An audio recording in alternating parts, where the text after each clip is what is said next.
right, so today we're going to be looking at how to carve a wooden bowl from a log. I've got the few tools that we're going to be using in front of me. We've got a moisture tester. This is a flat chuck, a screw chuck. This is some sandpaper we're going to be using for our finishing, a compass to mark our bowl originally from the log, and a caliper. This is going to test the widths of the side of our bowl as we finish carving. Okay, now a couple of things that you should know before you carve a bowl from a log that you yourself have aged. As wood ages, especially if you've cut it while it was green, you cut down a living tree and you're hoping to carve something from that, you'll need to take your time. As it ages, it dries out, and separation between the grains, these cracks that form, they're called checking, and they will drastically change what's available to the log and what's not available to be carved. Sealing the end grain, I've used some latex paint here, can help, but it doesn't necessarily solve all the problems as you can see from this log. So if you want to age your own log, that's fine. You have to be aware though that you'll need to check the moisture content. Right now, the ideal for turning this log would be if it was 10% moisture content or less. And as I look here, I'm getting a moisture content that says 17%. This will mean that the bowl that I'm going to carve will have a little bit of movement in it. It'll shift as it dries out a little bit more. But let's go for it anyway. So what I'm going to do is I'm going to work from one end of my log. I'm going to use this end because it has a nice flat surface. I'm going to use my compass. I'm going to try to roughly gauge the middle. We're going to see I'm about halfway from one side, halfway from the other. I'll bring it in just a touch. I can get a little bit closer to the end here, and that ought to do it. So I mark my log.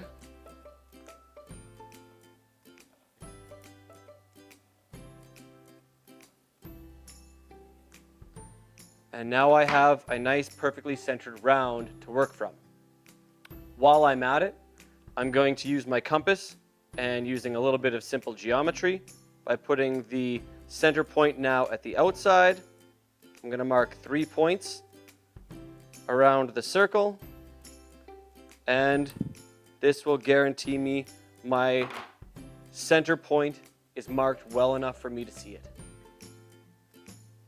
All right, so the next step is to cut our round that we marked earlier with a bandsaw. If you don't have a bandsaw available, it's going to be very difficult to cut this round, but you can buy pre-made rounds from almost any woodworking shop. What I'm going to do now is I'm going to cut the log off here, nice and straight line, and then I'm going to cut the round out, eyeballing as accurately as I can.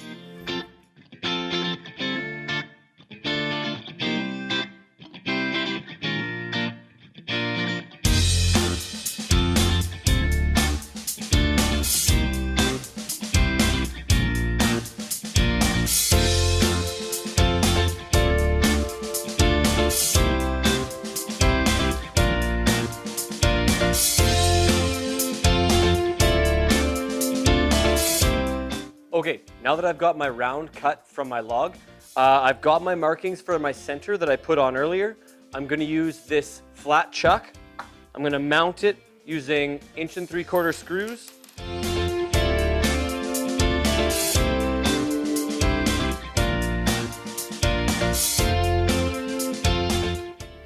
A couple of things before we move into the turning. I want to explain some of the basic chisels that we're going to be using along the way. First, for mounting up and shaping the outside of the bowl, we're going to be using a roughing gouge, and most likely for some of the fine tuning of that shaping, we'll be using a bowl gouge. The next is we have a fancier, smaller bowl gouge. That'll be mostly for the interior of the bowl, and when it comes to a couple of last minute cuts and shaping aspects, we'll be using both a round nose scraper and a parting tool. The second thing that you need to understand about all turning is that the sharper your chisels are, the better your turning will be. The easier it is, the less catch, which is when the wood tears a little bit and it leaves a little bit of a divot in your bowl or your rolling pin, whatever you happen to be carving. Those catches can be avoided by sharpening often. So you'll see my sharpening station in the back here. I'll be using that throughout the turning process. Now that I've got my flat chuck attached to my blank, I can mount it onto my lathe and I can get turning.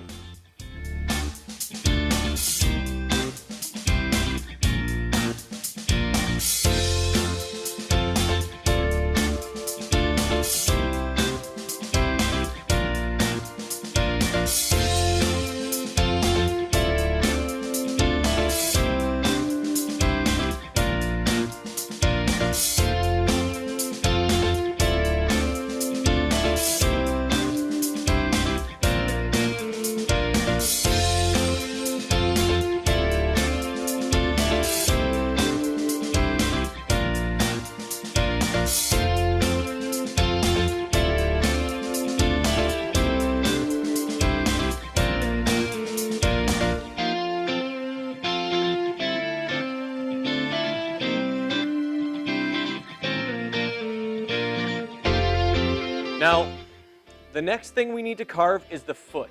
The foot of the bowl is what's going to allow us to use our screw chuck to clamp onto the bowl. In order to do that, I'm going to have to use my parting tool.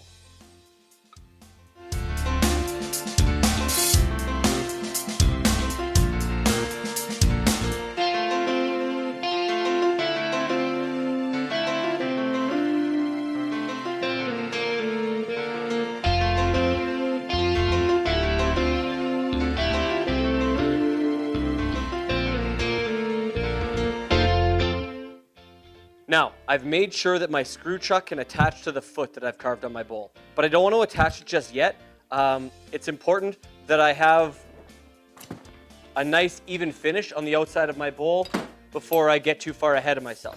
So now that I've got my foot carved, I'm going to shape the exterior of the bowl exactly the way I want it and sand it down so that I don't have any more tool marks on the exterior.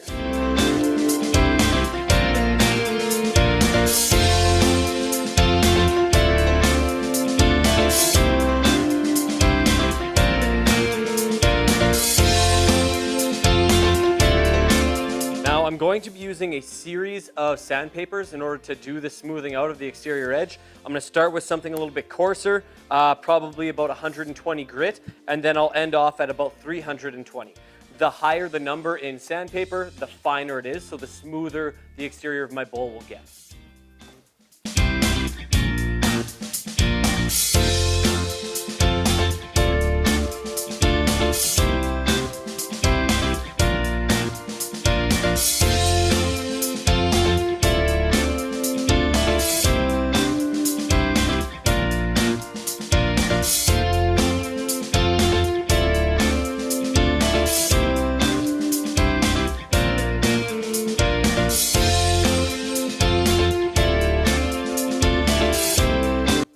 All right, the sanding process is done.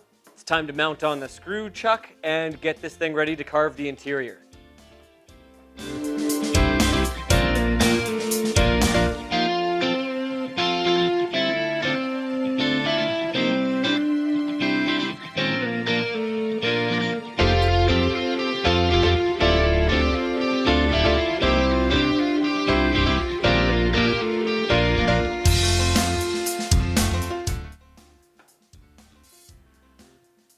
For the carving of the interior of the bowl, we're going to start with that small bowl gouge. We're going to start doing small cuts using the bevel to guide from the center in, and we're just going to slowly work our way out, carving further and further into the bowl.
point, the bowl is getting to look like a bowl, but I want to make sure that my walls of my bowl are even all the way along. And that's very hard to do if you're just pinching and checking with your fingers. That's what we have calipers for. So what I'm going to do is I'm going to take this caliper, I'm going to tighten it until it's at the width of the top edge, because that's the one I can see. I like that width. It's about 1/4 of an inch. And as I put it on, I see right away that I'm catching not very far in. So I'm going to have to start chiseling out the interior of the bowl, and I will just slowly work my way down closer and closer until I've got the walls even, until about this mark.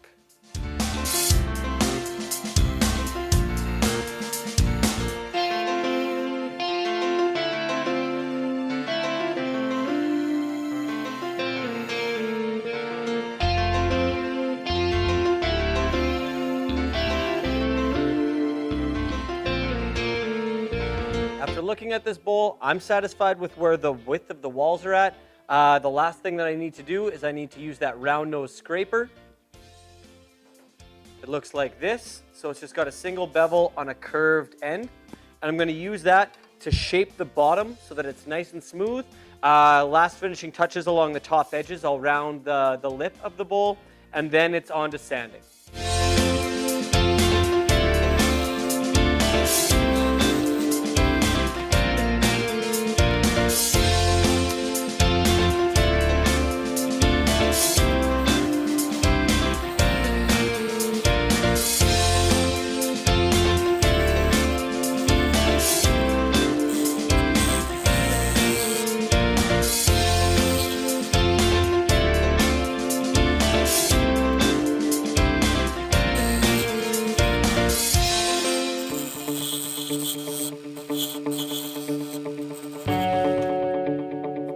All right, so I'm definitely pleased with the shape of the bowl. I've rounded off the top edge.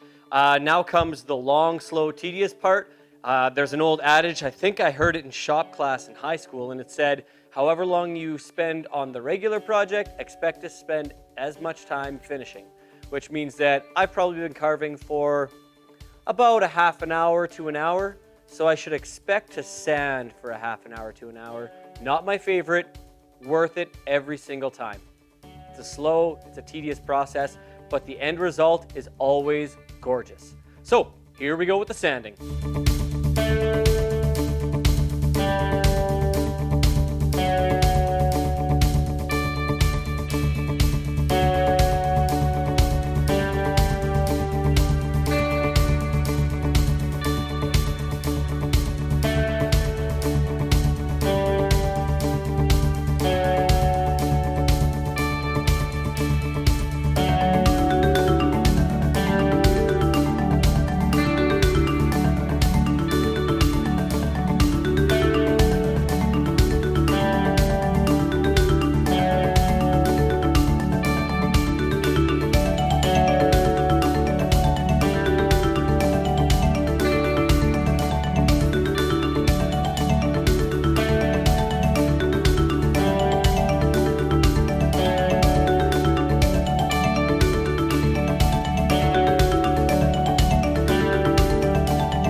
All right, now comes what I think is the best part of any woodworking project, and that's applying the first coat of finish.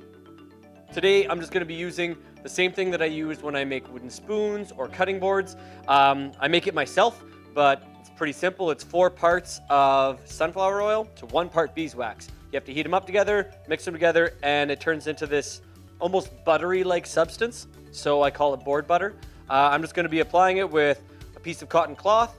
I'm going to simply turn on the lathe on a slow speed with a little bit of this on the shirt and watch it give color.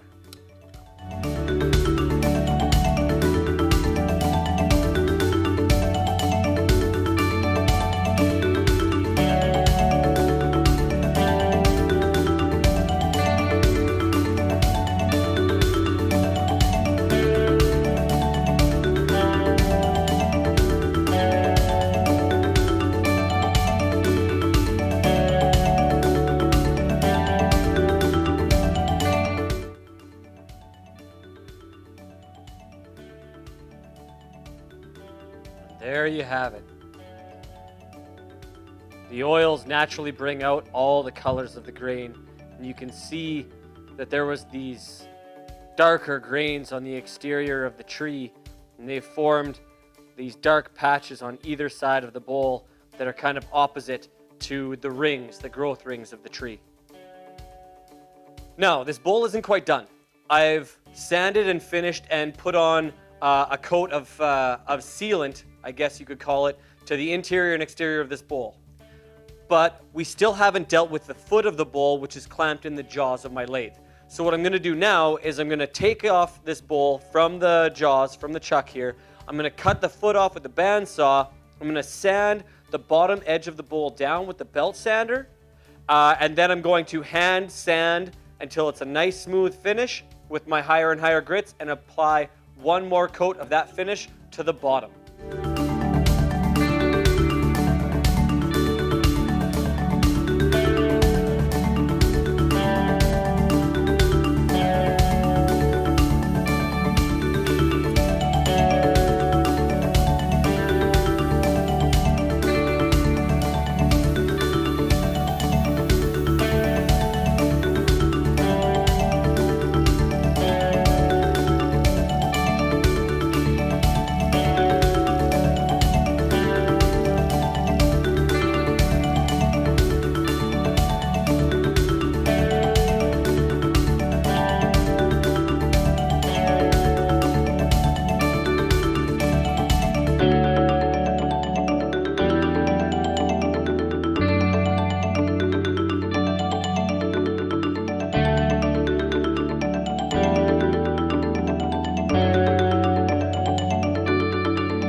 Now, naturally, with a bowl like this, if I'm going to be using it for food, this is a food-safe finish. It's just beeswax and sunflower oil.